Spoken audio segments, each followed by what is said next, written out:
Hey everyone, welcome back.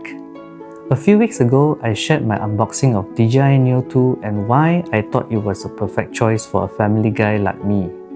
Then, we put the active track to the test.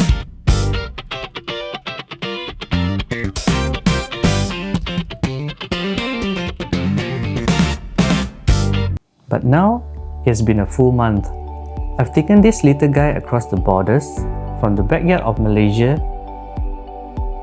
to the historic Nanfeng Kiln in Foshan, China, and even around the parks here in Singapore. And I'll be honest with you, my experience hasn't been exactly what I expected. If you are a newbie thinking about getting your first drone, you need to hear this before you buy. First, let's talk about frequency of use. I went on 2 trips with this drone, but I barely use it. I realized that a drone isn't like your phone or a pocket camera. You don't just whip it out. To make it worth the efforts of setting up the controllers and calibrating everything, you have to actively travel to an open space with surrounding views worth recording. And for a short drone flight of, let's say, 10 to 20 minutes, that's a lot of efforts involved. If you're unintentional about it, the drone will just stay in your bag. Then, there's the mental hurdle, regulations. Every time I was in a cool spot like Nanfeng Kiln in Foshan, I found myself overthinking. Am I allowed to fly here? Is this a restricted zone? Will the security guard chase me away? As a traveler, the fear is real. You don't want to get into trouble in a foreign country, or worse still, be asked to leave. And that anxiety often led me to just not fly at all. And when I did fly, let's talk about the drone anxiety. For a newbie, the moment that drone leaves your sight, I kid you not, your heart rate will actually go up. You start thinking about the cost, the technical complexity, and the dreaded flyaway. And what if it hits a tree? What if the battery dies before it gets back to you? On top of all that, the learning curve is very steep.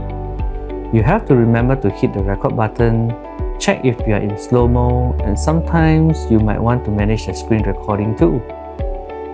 Besides, flying a drone needs practice. How do I turn left? Or how do I turn the camera downwards? How do I get a smooth one-shot movement? All these are overwhelming. Controlling the sticks is one thing, but managing the production while flying is a whole different skill set altogether. There were even times when I felt the drone wasn't in my control. I had a few encounters where the Neo 2 just went amok, swinging around unexpectedly. I was simply walking in a park with the Neo 2 set to follow me. It can suddenly back off 2 to 3 times further from me. A few times I had to pull an emergency landing just to be safe. I'm still not very sure if it was a setting that I messed up or it was actually a glitch. But as a beginner, it definitely shakes my confidence. And lastly, a quick word on the selfie mode. Indoors, forget about it. The low ceiling makes it a no-go. While outdoors, it actually works, but the result? Well, someone told me that the photos looks exactly like I just asked a random passerby to take a picture. It actually lacks the epic drone feel I was hoping for. Maybe I'm just not good at this yet.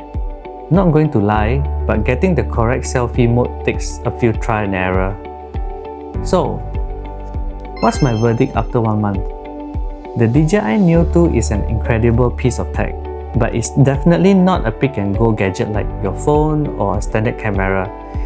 It actually takes real time to build your confidence and flatten that learning curve.